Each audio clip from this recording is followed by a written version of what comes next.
And so my name is Marie Gervais. I'm the Director of Shift Management.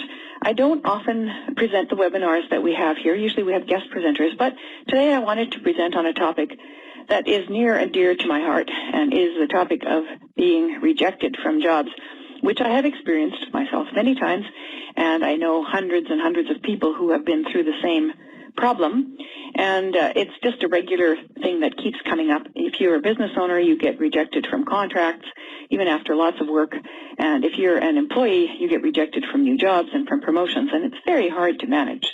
So we're going to talk a little bit about that today. My background, I have a PhD in culture and learning, and I have been providing supervisory leadership training for industry and writing e-learning curriculum for workplace learning. We also manage integration of immigrant workers and immigrant entrepreneurship. So we have a lot of expertise in the multicultural workforce. My parents were immigrants. My children have all married immigrants as well from different countries, so we have a very multicultural family. And I'm very proud of that and happy to be able to showcase our family. One of these days, I'm going to have to put up a photograph of our lovely family so you can see the rainbow of colors that we all are. So I'm going to start the webinar about rejected again. And the point is, how can we look at rejections in a way that they become opportunities? How do we turn the job rejections around to make them into job opportunities? That's the trick. The second part is, how do we manage the emotions that go along with the rejection problem? So this is what I'm going to cover today, and there will be lots of opportunities for you to interact throughout and at the end. We're going to look at you in the job market, all the good stuff about you, and then the stuff that might make people not hire you, just as a reality check. We're going to look at preparing for the job interview, and not much on that because each of the titles in preparing for the job interview is a separate webinar in itself. But we're going to look at preparing for the job interview just a bit, so you make sure you've got all your ducks in a row, so to speak. Then we'll also look at if you get an email, a phone call, or if you're in person getting the rejection, what are different ways you can turn those rejections around? Then a few more practical tips, dealing with your emotions, how to restore your confidence after dealing with the rejection, and then what if everything that you do still doesn't work? That was your plan B, what you've been working on, so what do you do then? So we're going to look at that too.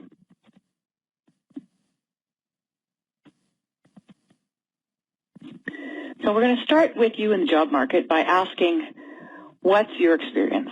How many people have been rejected from a job application or a promotion or a business opportunity at some point in their lives? Click on the raise your hand button. Whoa, looks like everybody. I think just about everybody's had that experience. That's just great. All right, you can lower your hands again. And if you have an experience that you would like us to consider, just type it into the chat box. You may not be able to see the chat box yet. We're in the process of changing this so that you can have a better viewer experience. But I'll read them out so that you can hear what people are saying. So if you have a little something that you would like to share, type it into the chat box. It can be about your experience in the job market. What's it been like for you with regard to getting rejected? I know for me, right now as a business owner, there are times when I have gone like crazy to really present myself in a way that made sure that I was definitely well positioned for the contract. And then after I went out of my way to do things to develop the relationship and do everything that I could, what ended up happening was that they chose somebody who was inferior. And it ended up that they knew who that person was, and they chose that person instead of me because they just knew them already. And that is very frustrating. That little spiel, I'm going to read what some of the other people have written. Michelle Watson wrote, somebody else was a better fit. Yes, that happens a lot. Christopher Bonnet wrote, I've suffered a lot of rejection lately. I've been seeking work for 6 months now, and I just don't understand why I'm having so much difficulty. Oh, I really feel your pain, Christopher. So I hope we're going to be able to help you out with this a little bit because there are some good tips here. And also, in addition to the good tips, we are available. So you can phone us and Skype with us, and you can talk to us via email as well after the workshop. And we may be able to help you with a few other things. So thanks to both Michelle and Christopher for sharing those. So here's the pro side of you on the job market. You have what it takes to succeed. You've got a good background, you've got training, you've got experience, your skills and your personality are unique, and somebody is looking for you. Now, they're not just looking for someone like you, they are looking specifically for you. And you can do it if you have a plan B. So that's all the pro side. Then there's the con side, which is competition is stiff. Other people have your skills. And nobody owes you a job. So no matter how much you bend over backwards to show what a good job you're going to do and what a great employee you would make, or what a great contractor you would be, people still can say no, and they don't have to offer you any kind of an excuse. Life is just not fair. Oftentimes, the best candidates are not chosen, and people make mistakes when they employ people, and then they realize it later, and then they have to suffer with those mistakes and deal with them. The other thing is people expect their jobs to make them happy. Your job won't make you happy, and you may, even if you get a great job, not be happy within that job. The other thing is it's best to expect rejection rather than to expect that you're going to be accepted, because 9 times out of 10, the rejection is going to happen, and then that one time will be the acceptance. So it's unfortunate, but that's kind of the reality of the job market. Now, Lindsay just typed in here, it always seems there's somebody else being interviewed who already has a leg up with the company. Totally. That is totally an issue. So when somebody already knows somebody in the company, we're going to talk a little bit about how to get around that. So before we talk about the hidden ways to get in and deal with rejection, you want to make sure that you have done all your homework. Your resume has to be current, meaning you should go online and see 2014 resume tips. What are people doing now? If you created your resume 2 years ago or 6 months ago, it's already out of date. So unfortunately, things do change that quickly, and you may lose a job just because your resume is not the current fad format. So make sure that your resume has the things in it that people are looking for. The other thing you want to check on is that your resume suits Canadian resume expectations. You may go online and find a whole bunch of good resume tips that are for the U.S. or Australia or other English-speaking countries, and then it's going to be wrong because it doesn't fit the Canadian cultural norms. You can go a further step and do a search on resume trends in whatever province you're in as well. So make sure that you have, and this, I'm going to call this your boilerplate resume. So you have a basic resume, but you never send the same resume out. You usually have to tailor your resume to whatever job is coming up and only highlight certain parts. So that's another thing to remember about your resume. And the third thing is your cover letter. Many people, I've interviewed for a recent project that I was working on. I interviewed about 35 employers across Canada. I know that's not thousands, but still those 35 employers often said to me that one thing in the beginning that caused them to reject an applicant was because their cover letter either wasn't there, it wasn't professional, it had mistakes in it, or it was sometimes even addressed to the wrong person. Or the wrong company.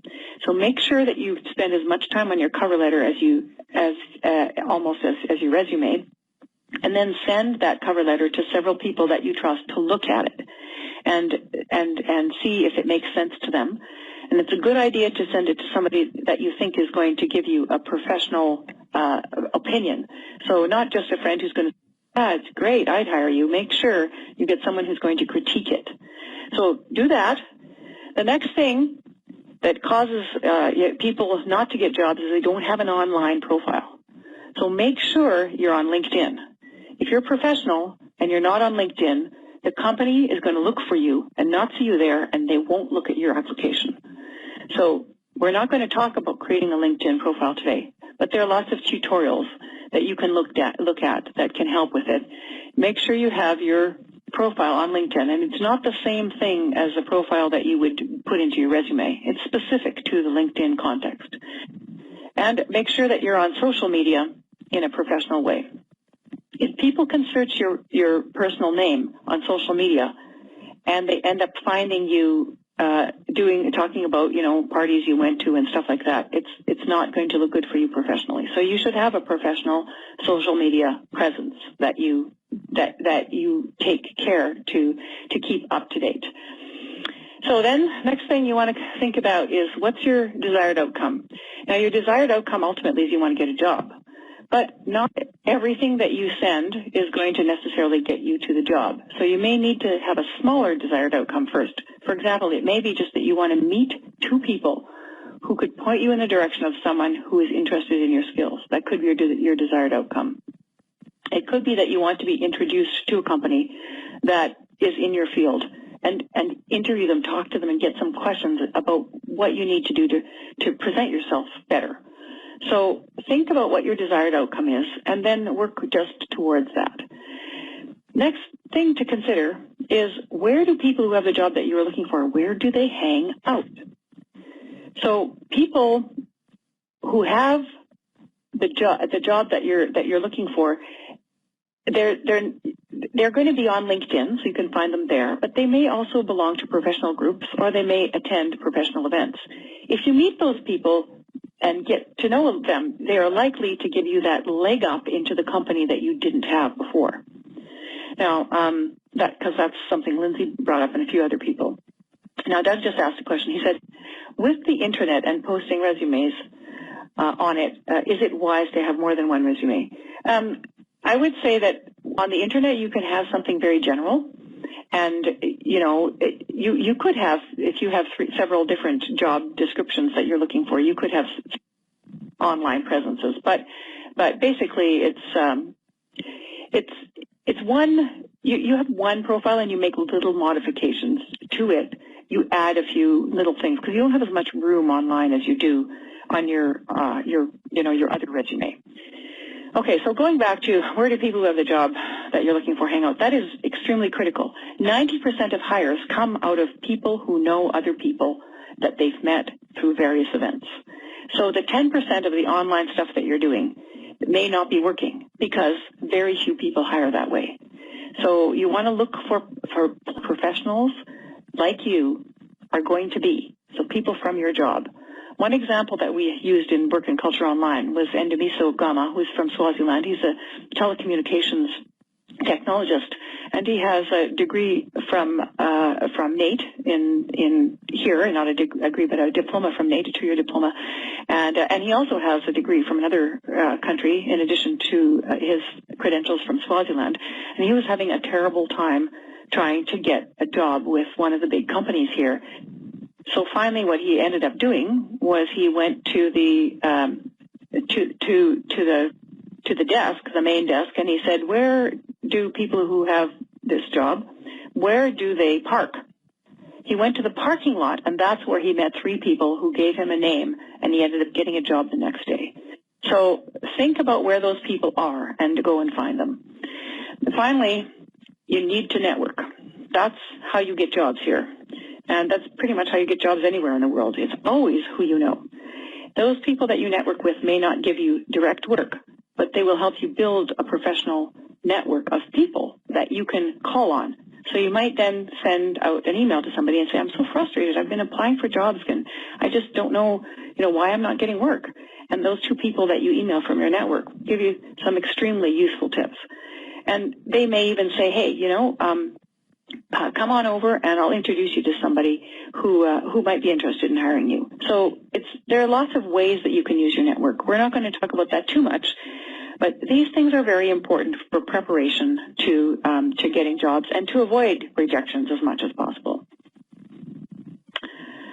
I am hearing some very strange noises on the phone. Are you guys hearing some strange noises? Are you hearing some staticky things and things like that? Can you type in the chat box and let me know? Okay, good. Oh, I'm glad. It must be just me then. Great.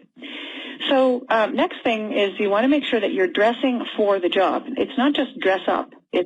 You want to dress for that particular job. When you get an interview and you're ready to go, they'll often underdress or overdress. Either one is going to be a problem. So I would call the company, anybody, just a reception, and say, "I'm coming here for a job interview. And I'm just wondering, like, what do you think the dress code would be? So whatever they tell you, go one step up. So, if you're going for a construction job, don't wear your dirty overalls and your work boots. Just, go make sure you're clean, but you're wearing jeans and a clean shirt.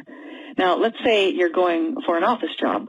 Well, make sure that you're dressed professionally and you've got a suit on, but don't look like you're ready to go to, a fancy dress ball. You want to make sure that you're one step up from whatever the company's dress code is. Next thing is that you need to practice presenting yourself. I would practice in front of the mirror. I would practice on the phone with a friend. And practice in person and say, just practice putting your best foot forward. Make sure that you're clear. You can shake hands firmly, but not so firmly you crush people's bones, and that you actually can present yourself in a way that other people think, oh, yeah, that's pretty professional. Try that out a bit. Something I don't have on this list, but I think it's really important, and several employers mentioned it to me when I was interviewing them. If you think about your first language, make sure you speak English as much as you can the week before and a day or two before your interview. Because what happens is you get nervous, and it's hard to remember the words in English when it's not your first language. So make sure that you're practicing English before you go to the interview so it feels like it comes into your mouth a little bit more easily. So that can be really important if you're for an interview in French or any other language. Same thing. Practice that language, where the language of the interview first before you go. So the other thing, and this is another, besides people not sending a cover letter, here's the second biggest reason why people get rejected. They didn't study the company or the organization, the profile of that company. They don't know anything about the company. That's why they get rejected. So spend time online trying to find people from that company who are on LinkedIn, see what they've written, see what groups they belong to, read some of their posts, get an idea about the company, and be able to say something intelligent. Prepare 3 or 4 questions you want to ask to the company. A lot of times when people have a good interview, they haven't thought of any questions to ask the company. That's when the company decides, nope, they're not a good fit. So study the company, know as much about it as you can, think about what they're going to need and which of your skills would fit those needs, and then make sure that you can ask some intelligent questions about the company, because that's going to be a big part of how they test you out. That goes along with that next point, which is look for people who work there and try to connect with them. Now, the way you can do that is basically, I think LinkedIn's the best for this, but you can also look for company Facebook pages. But if you look for LinkedIn and just type in the name of the company and see who comes up, you might do a connection invitation and send them an email and say, I'm interested in connecting with you. And when they say yes, then you say, I'm thinking of working for your company, and I'm just wondering if you can give me some tips on what kind of people work there. And then that gives you an in. That's what you need to get past most rejections, is to find a way to get in the back door. Finally, you need to know what the Canadian business cultural norms are. Every country has its own business norms. It goes from little things like how you answer the phone when somebody calls you back, what's the first and the last sentence that you say on your cover letter, how you present your business card. That's another thing. Make sure you have a business card. Even if you don't have a job or a company, you should have a personal business card that you can give to people. And every business and every country has its own business card norms too. For example, every time I get a business card that's got gold on it, to me that's a sign of an Asian business card norm. Gold is very common on Asian business cards. And most African business cards, women will say Mrs. As their name. So they'll say Mrs., and then they'll say their name afterwards on their business card. You don't do that in Canada. That's considered to be a no-no. So the Canadian business card norm is to just say your name, comma, any degrees you might have, the initials, right? And then afterwards have your contact information. Even if you are a doctor, like if you're a PhD, it's considered inappropriate to put doctor on your business card unless you're a medical doctor. So you would put your name, then you would comma PhD. You wouldn't say Dr. So-and-so. So these are little tips, but you can find them out by going online and saying, what are Canadian business card norms? Now, if I were going to go to China to do business, I would spend a lot of time looking to see what the Chinese business norms are and making sure that I meet the basics. Now, for sure, you're going to find some Canadians that don't do these things. You're going to find some Canadians that have bad business cards, that don't present themselves well, they don't dress properly, they don't give a good cover letter. But you know what? They're not going to get the jobs either. So this is trying to prep you for the best way you can. So the first one, this one was how you prepare in advance. This one is, okay, now you've got the interview. How do you make sure you're putting your best foot forward for the interview? Okay. Now, how about you? From those two lists that I did already, can you type in the chat box, is there anything so far that you think you might have missed? Because if you have, that could have been the reason why you were rejected from some of your jobs. So type in anything you think you might have missed. I know for me personally, not studying the company ahead of time was a big mistake I made a few times. I really learned that one when I couldn't say anything about the company, and somebody said, well, then we're not interested in you. But normally they don't say that, so you're just left hanging. Oh, okay, we've got somebody else saying, yeah, if you come late. Yeah, sometimes you don't know where the place is. If you really have no clue where it is, you should go the day before or a couple of days before, find out where it is, so that you then can get there on time. Okay, so Christopher says, I'm not a good networker, and I'm not good at finding opportunities to network. That's okay. You don't have to go to networking events. You just have to figure out where those people are. They might be online. They might be going to something. And if you just meet one person there, that's okay. You don't need to have 100 people. You just need to have one or two people. Lindsay's saying sometimes I feel there was nothing wrong. I was really prepared. And then I was still rejected. Well, yeah, that's why we're going to the next part here. Somebody said the business card didn't work. Someone said they couldn't describe themselves well in the interview. That's true. Someone else said I didn't study the company and I didn't have a business card. Good. Excellent. Thank you for those comments. Somebody said, Michelle said I couldn't describe myself in one word in an interview. Duh, what a bad question. Okay, I sympathize with you on that. That's just ridiculous. Who can describe themselves in one word? But, okay, so maybe you're going to get that. There's a good tip from Michelle. How would you describe yourself in 1 word, 5 words, 10 words, and 50 words? Good idea to have a few of those under your belt so you can do it. Okay, let's go on to the next portion. Knowing your target.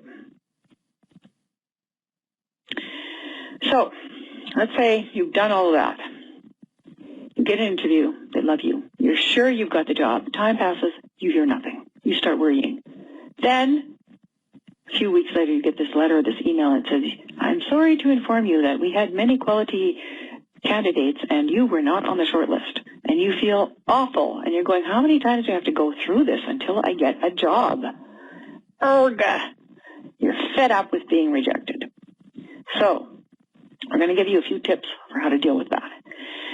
And for this, now you need to turn up your computer volume. So I'm going to give you a minute to do that, and then I'm going to play the start on your video, for the video. So make sure your computer volume is up high so that you can hear this.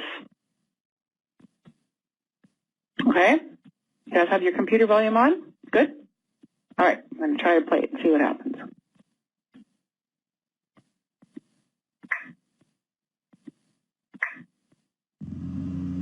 It can be discouraging to look for work and receive rejections constantly, but rejections can be good feedback to help you find the track that provides you with work. If the email you receive says, "We regret to inform you that you were not chosen for the position," you can email back, "Thank you for contacting me. Would it be possible to arrange for a phone conversation to find out what I could do to improve my chances for the next position?" If the person on the other line says, "I'm sorry, but we don't have any positions available right now," you can say, "Can you tell me when you expect new positions to be available?" Or, "Do you know of other companies that are hiring?" Or, "Who should I talk to about preparing myself to be ready for a position when it becomes available?" If the person at the reception desk says, "Please apply online, we don't take any in-person applications," you can ask, "When people are interviewed for a position here, who do they speak to?" Or, "Would you happen to have the name and contact information for your recruiting or human resources person?" If you are told you are not a good fit for the company, you can ask, "Could you describe an employee who would be a good fit?" Or, "Could you tell me what I would need to develop to become a better fit?" No does not always mean no, and even rejections can help you get to a second connection. Try to turn your no's into maybes or referrals, and you will still reach your goal. Okay, so that was your goal, your target to get a job. You need to sometimes go in a roundabout way and go through the back door. I'm going to go through each of these things slowly so that we can consider them. So this is the plan B. Plan A was get the job, go to the interview and get hired. Plan B is you've received a rejection. So you get an email that says, "We regret to inform you that, blah, blah, blah." So say, "Thank you for contacting me. Would it be possible to arrange for a phone conversation to find out what I could do to improve my chances for the next position?" Now, if they email you back, that means they're interested in talking with you. If they don't, then it's not, you can't really go further. You could try 2 emails, but I wouldn't go more than 2. So you could send a second email and you could say, "You know, I really would appreciate a little bit of feedback on what I could do to improve my presentation for my next job interview."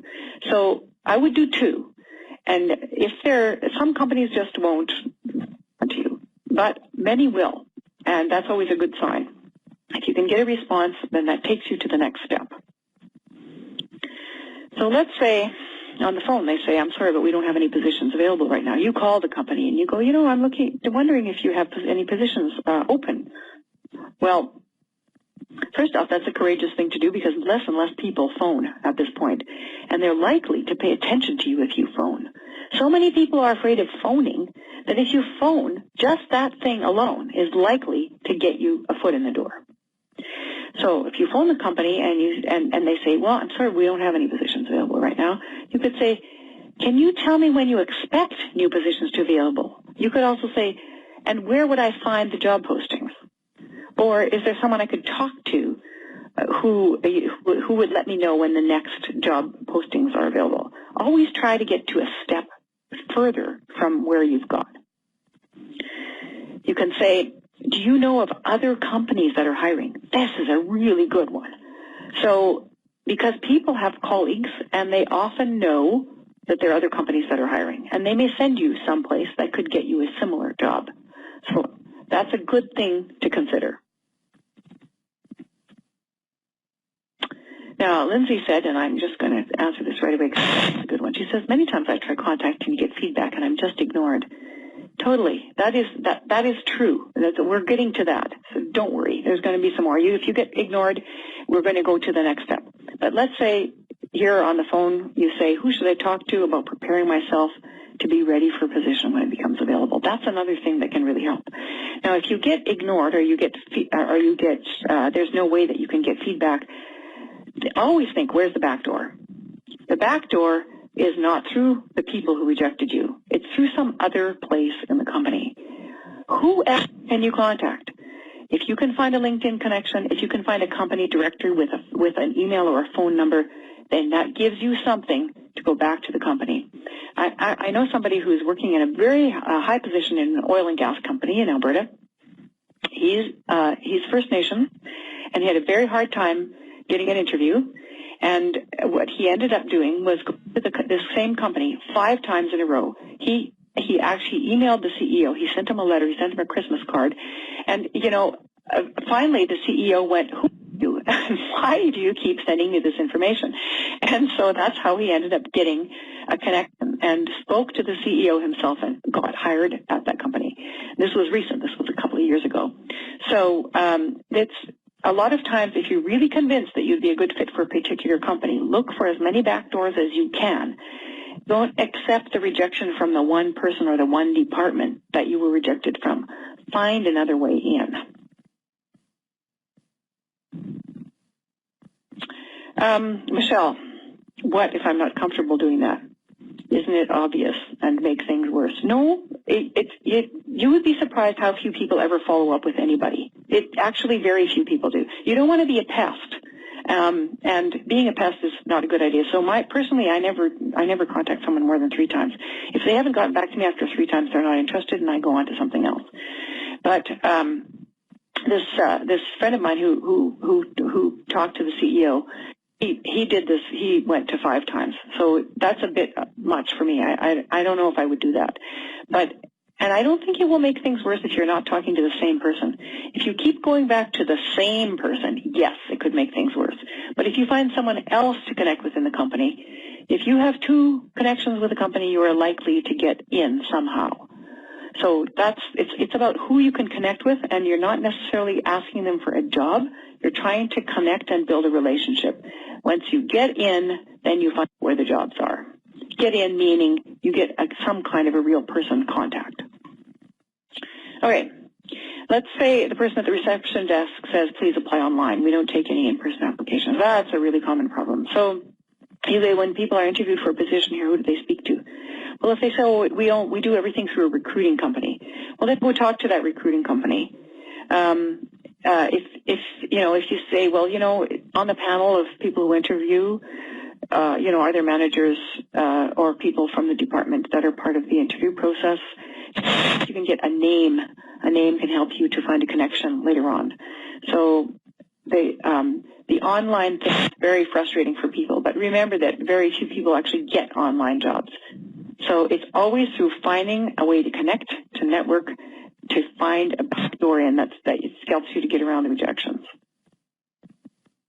Okay, here's another one.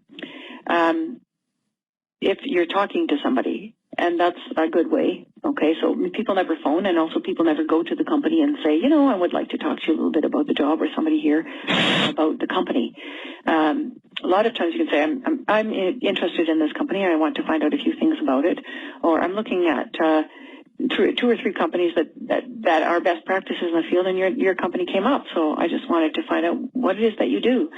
And that people like to brag, so that gives them an opportunity, and then that gives you an in into the company. So if you say, would you happen to have the name and contact information for your recruiting, your HR person, anybody, you want to get a name. Plan C. Let's say you've done all this stuff. You're told you're not a good fit for the company. A good fit. That is the most common rejection. People are always saying, it's either they say you had lots of quality candidates and it was too hard to choose, or they say, we are looking for someone who is a specific fit for the company.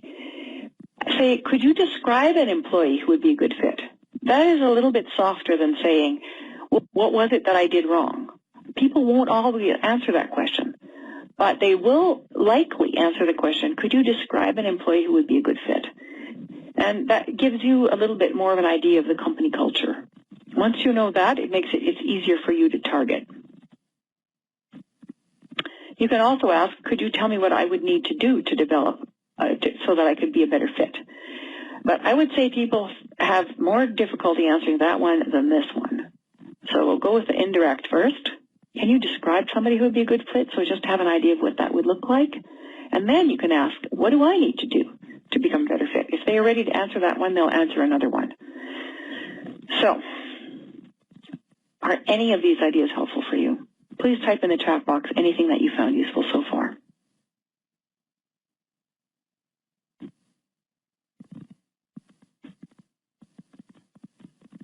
One or 2 things. Did anything seem like it grabbed your attention? All of them, that's great. There might be 1 or 2 that really strike you.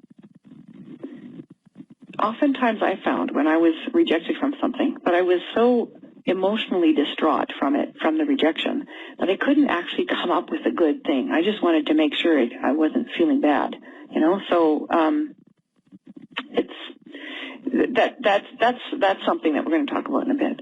Okay, it looks like we've got a good one coming up here. I have applied 8 times over the past 3 years to something. Okay, I chose my desire to work with them, but does this not turn the recruiters off? It would have turned me off when I was recruiting. Yeah, I think that people don't want to be pestered. That's why I generally, I would go with 3 for the same person. For a company that has, if you really, really want to work for that company, there's a whole lot of stories that have been published about people that went out of their way to really work for a company that was not interested in them. And what they generally did was they found ways to meet people, and they talked to them. They went to events where they could find somebody. And one woman in particular who was looking for an investor, and the investor wouldn't invest in anything that she wanted to do. She basically she made an offer to the investor. She said, "What could I do for you that would help solve one of your current problems in the company?" And I noticed this. And when she offered something that she could do for this investor, he became suddenly interested in talking to her. I think it was a small thing that she did for him. It was something like, create a list of 10 people in a certain area that he wanted to get in contact with that he didn't have time to do. So it sounds really odd, because why would you want to do something for somebody for free? Well, when you do something for someone, they feel more obligated to do something back for you. It's a social contract. So you can offer to do something for the company or for an individual that would be helpful. But it has to be an appropriate kind of an offering. So I've had people say to me, "Oh, I'll do anything for you. Let me come and file. I'll file you for your office." And they're like people with really high credentials, and it's just inappropriate and it's embarrassing. Or they'll say something like, "Oh, let me cook a meal for you and bring it over to your house." Well, that's a little too personal for someone you don't really know. I mean, those are two extreme examples. But think of something you can do to something that you can do for the person that you're interested in. This is something when you've established a connection. And if it's some small thing that you can do, you're likely to be able to get it into something next, which would be an invitation to go to some event that the company is hosting. And that's when you can start to turn those rejections around. Okay, I'm going to look at a few more tips and then emotions, because we're getting close to the end here. So assume that the first no is just a maybe. The principle of the 3 cups of tea comes from Afghanistan, which is that you never really have an agreement until you've had 3 cups of tea with someone. So 3 is the magic number. What can you do so you can get to 3 tries? Look for ways to be of service. That's what I just talked with. If you can help the other person, you're more likely to be able to get into something later. And always leave them thinking good things about you. So don't leave going, "That's the matter with this stupid company. You guys are just, you're just a bunch of discriminating people and you never hire anybody you don't know."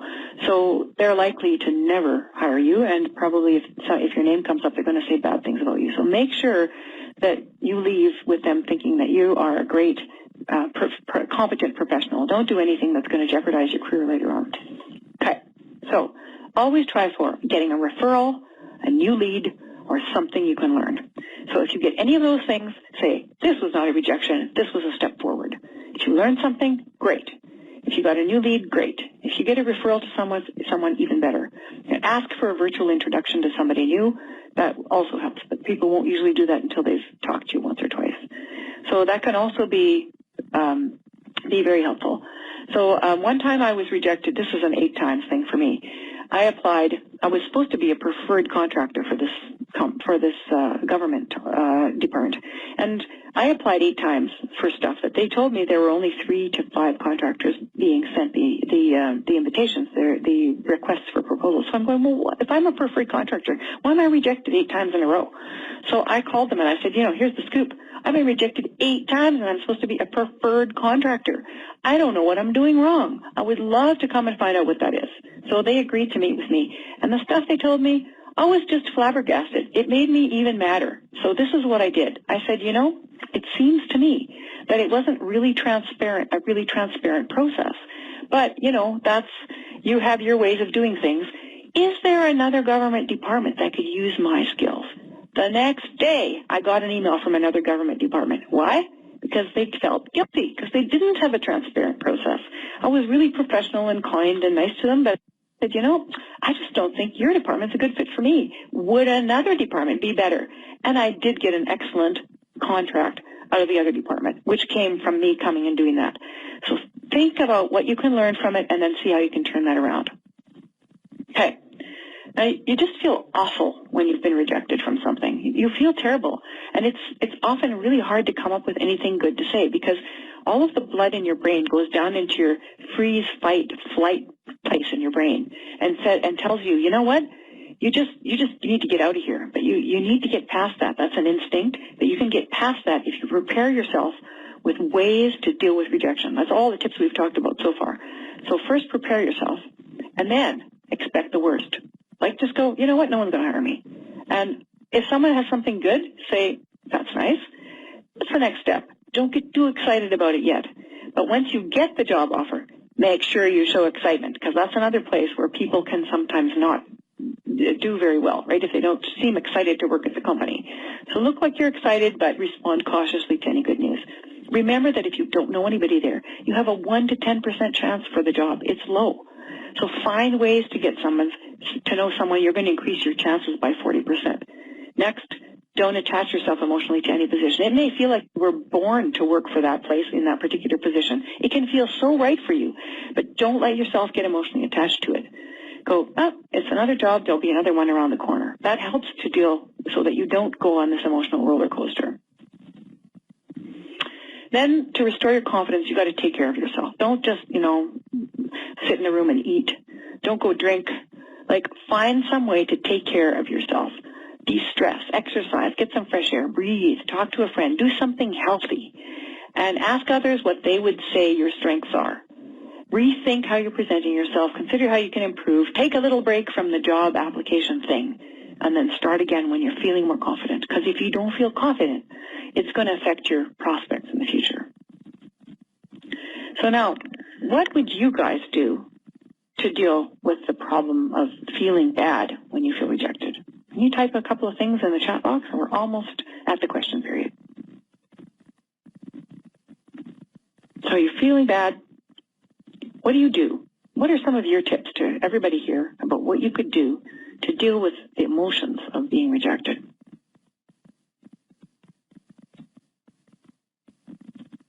Doug said something really great here. He said job hunting is like fishing.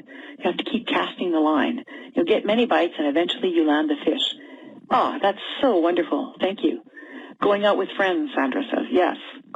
Remind yourself it's not personal. Right. Find a volunteer opportunity. Awesome, Eunice, that's such a good one. When you volunteer, you have power when you volunteer because you have something to give to somebody else. Anytime you're in a position of being able to give, you'll reestablish your confidence and your sense of personal power. And the other thing, of course, is that you're doing something good in the community. And volunteer opportunities often lead to first steps in jobs. Sometimes they lead to a good job directly, in fact.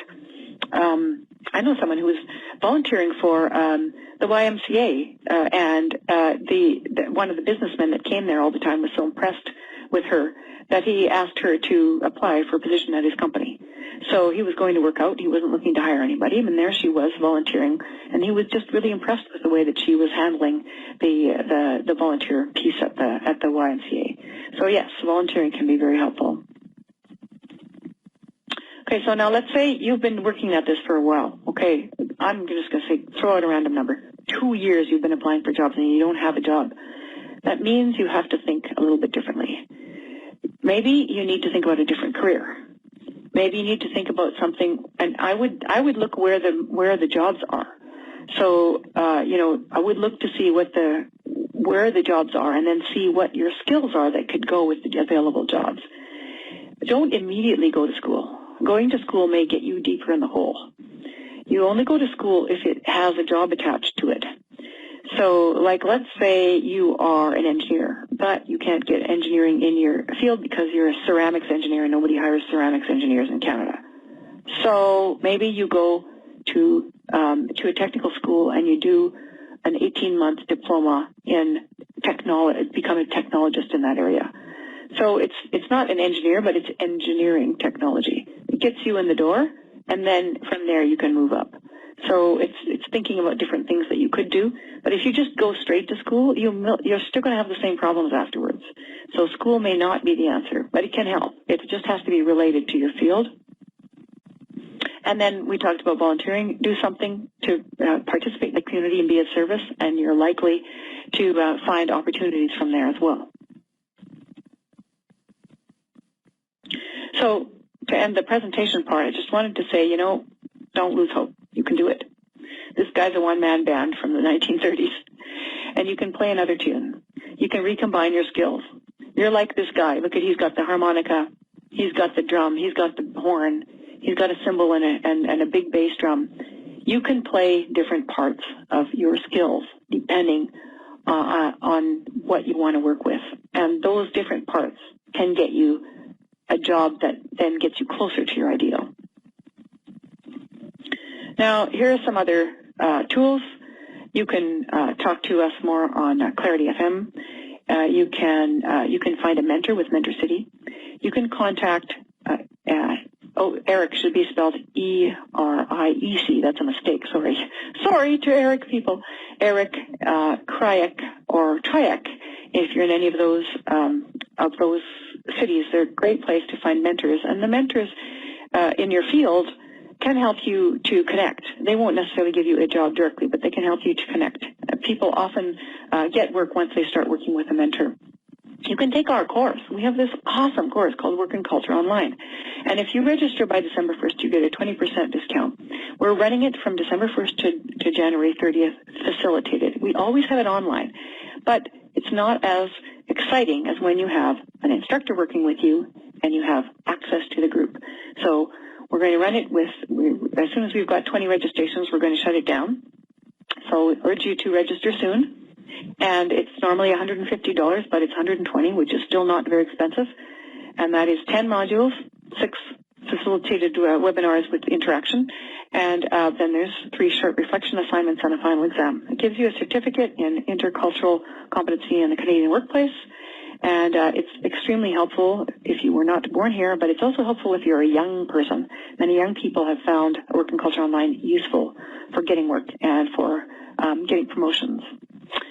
So, and we will show you that in a bit, but right now we've got, may we contact you. If other courses come up or webinars come up, we always do 2 free webinars a month. If you're not on our list already, please let us put you on your list so that we can invite you to upcoming things. And speaking of upcoming things, here's our internationally trained webinars. On December 17th, we've got the Understanding the Canadian Workplace Culture. So that's going to be coming up very soon in next month. And then for our employer webinars, we have in December 9th. Actually, it's not going to be diversity on 6 cylinders. He's going to talk about a lot of the pardon me, the international issues with being rejected if you're an international candidate, and how employers should be approaching that. So we're going to change the title on that. And then in January, we have Nicolette Plastics, and February, we have Deerbuilt Windows doing their practice employers. And just a little note about both Nicolette's in Wisconsin and Deerbuilt is in Alberta. But what they do is they hire people outside of the field of plastics in Nicolette and outside of the window industry, because they're looking for people that can bring a variety of skills. So that's another thing to consider. Not all employers are going to be looking for someone who's in specifically that field. If you want to register for Work and Culture Online, this is what it looks like when you get onto the website. Once you get there, you go to this piece right here, see, where it says Full Course Facilitated. That's the one that we're offering from December 1st to January 30th. And then when you click on it, it says Register Here. And see this part right here? Click on the register button, and then voila, you're in. So that is Work and Culture Online, shift assessments, and now we're going to open this up to questions. I'm going to unmute, and I'm going to ask everybody to make sure you don't have, noisy stuff happening. Even shoveling paper can be noisy while I unmute, and we'll take questions on the phone and also questions in the chat box. The conference has been muted.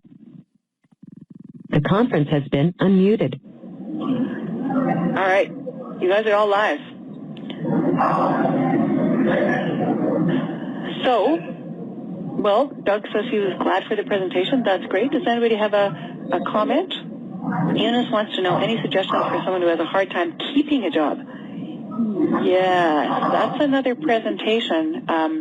But I would say the work and culture online is going to help you with that. Keeping the job is usually a cultural disconnect, and you don't know what they are because nobody will tell you. So if you don't want to pay for the facilitated course, you can go for the, there's one free module, and then there's also the shorter ones. You can take them 3 pieces at a time for $25. It's not too expensive. Yeah, it's finding out where the cultural disconnects are, and then knowing what the Canadian expectations are can be very helpful. That's usually what keeps the jobs. Any other questions?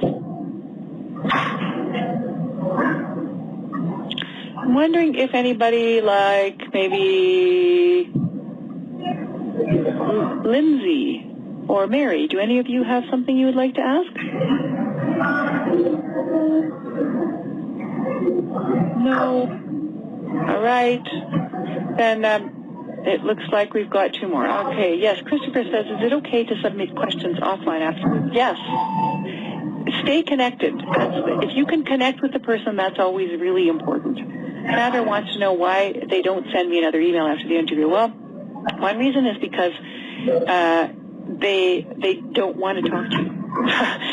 They don't want to be continuously having a conversation with people that are not part of the job. And it's frustrating, but that's true. So if they don't respond to your email, then don't go back to them. See if you can find another in. And yes, all of you can submit questions. You can get a hold of me through the web, but you can also get a hold of me from email. My email is Marie. I'm just going to type it in here, Marie at Shift Workplace.